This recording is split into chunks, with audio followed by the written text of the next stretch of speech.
สบายดีเนาะเอาในนามครอบครัวแก้วสัญญจักรข้าพเจ้าเองชื่อนางเฟื่องฟ้าแก้วสัญญจักรเนาะพร้อมด้วยครอบครัวและหมู่คู่มื้อนี้แล้วก็ทีมงานพากันลงมาแจกเครื่องที่อันนี้มันซื้อเมืองสนามไซเนาะให้พ่อแม่พี่น้องที่ประสบภัยน้ำท่วม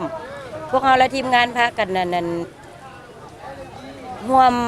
วมแพงร่วมใจกันผู้ละเล็กผู้ละน้อยเนาะแล้วก็น้ำส่วนตัวเฮาเองเขาซื้อข้าว102 เป๋ามอบให้ทางกระทรวงเนาะก็ไปทางแข็งแขวงของว่าการเพราะว่าเขาเอามาบ่ได้หนทางมันค่อนข้างแบบว่าลำบากเนาะเพื่อที่เข้ามาฮอดแล้วก็ซื้อมีไวๆ500แก๊สปลากระป๋อง500ผ้าเซ็ตโต1,400 กว่าผืนแล้วก็มีขนม60 แก๊สสิ้นแต้มเป็นประมาณ500ปลายผืนแล้วก็มีจำนวนเงินจำนวนหนึ่งที่ว่าเฮาแจกให้ครอบครัวละแสนกีบ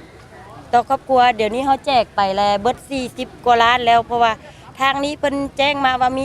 300ปลายครอบครัวเนาะเฮาแจกเบิด40กว่าล้านแล้วทางนี้ก็ว่าผู้นั้นก็บ่ได้ผู้นี้ก็บ่ได้เฮาก็อยากซอยเนาะเฮาก็อยากซอยเฮาก็สรุปแล้วเฮาก็บ่ฮู้ว่าเป็นจังได๋แท้แต่ว่าเฮาก็เป็นกำลังใจให้เพิ่นซอยที่สุดที่เฮาซอยได้เนาะเฮาก็เป็นหนึ่งแรงใจที่แบบว่าทีมงานเฮาพากันสมทบกันแล้วก็มีหมู่คู่คนละเล็กคนละน้อยรวมมูลค่าที่เฮามาบริจาครวมทั้งของส่วนตัวของข้าพเจ้าเองแล้วก็หมู่คู่รวมกันทั้งเบิดที่บ่ได้รวมเงินสดที่แจกไปเนาะประมาณ60กว่าล้าน60กว่าล้านกีบ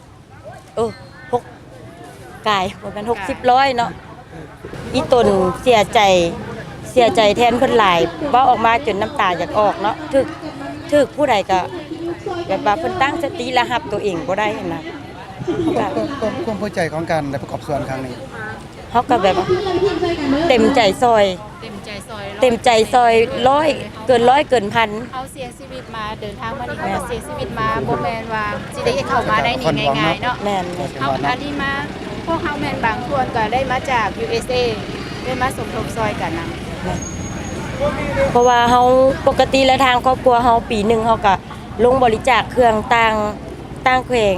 ขึ้นใต้ลงเหนือตลอดปีนึงเฮาเฮ็ดอยู่ 2-3 เทื่อเพราะว่าแต่ละปีเฮากำหนดให้ตัวเฮาเองว่าปีนึงเฮาแจกให้ประชาชนผู้ที่ทุกข์ยากนะปีละบ่เกิน200,000เหรียญเนาะอันนี้เฮาก็ขอเป็นกำลังใจให้พ่อแม่พี่น้องที่เพิ่นสูญเสียและสูญหายไป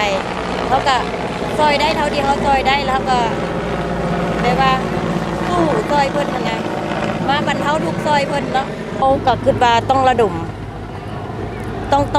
การสืบต่อซอยเพิ่นก็ซอยเพิ่นไปผู้ละเล็กผู้ละน้อยผู้ละไม้ผู้ละมือ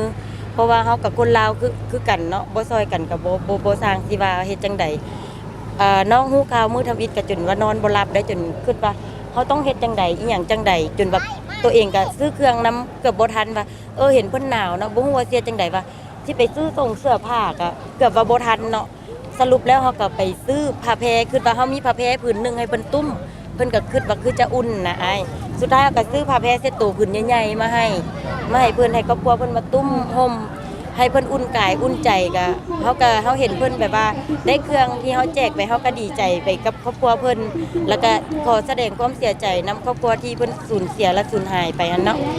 เฮาก็อยากให้เฮียห้องสังคมให้ซอยแนวใดเนาะก็อยากให้พ่อแม่พี่น้องชาวลาวทุกๆคนเฮาก็ผู้มีก็ซอยกันผู้ละเล็กผู้ละน้อยผู้บ่มีเฮาก็ซอยเหือซอยแฮงซอยกันคนละไม้คนละมือให้ครอบครัวให้กำลังใจเพิ่นผ่านพ้นไปด้วยดีเนาะอันนี้เป็นภัยธรรมชาติเกิดขึ้นไปแล้วเฮาก็ต้องซอยกันนะไอ้โดยเฉพาะเด็กน้อย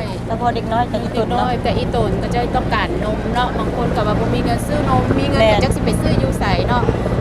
มีพี่น้องผู้ใดที่ว่าอยากช่วยเหลือก็ขอช่วยแจกนมฝุ่นเป็นนมประเภทนมเนาะเด็กน้อยต้องการแล้วก็เกิดของเด็กน้อยสลิปบอกไปเนี่ยก็จะว่าเครื่องนุ่งห่มต่างๆนะแต่ว่าเพื่อเฮาลงมานี่เป็นหยังคือว่าเฮาแจกเครื่องยังบ่แล้วเฮายังแจกเงินอีกเนาะโตเขาเองเขาก็บ่ฮู้ว่าประชาชนนี่เพิ่นต้องการอยากได้หยังเพิ่นมีเงินเหลือติดโตหรือบ่บางคนก็เหลือแต่เครื่องค่าคิงมาเนาะเขาก็เลย แจกให้ครอบครัวละแสนบางทีเพิ่นต้องการอยากซื้อนั้นซื้อนี้เพิ่นก็ยังมีเงินใช้จ่ายตัวเองเพิ่นได้อะนะถ้าก็ขอเป็นหนึ่งกำลังใจให้เพิ่นให้ขอให้ครอบครัวเพิ่นผ่านพ้นไปด้วยดีคนครอบครัวที่ยังเจ็บป่วยอยู่ก็ขอให้เพิ่นสวงเพิ่นเศร้าเนาะเฮาก็ซอยบรรเทาทุกข์เพิ่นเล็กๆน้อยๆเฮาก็ดีใจทางครอบครัวเฮาก็ดีใจ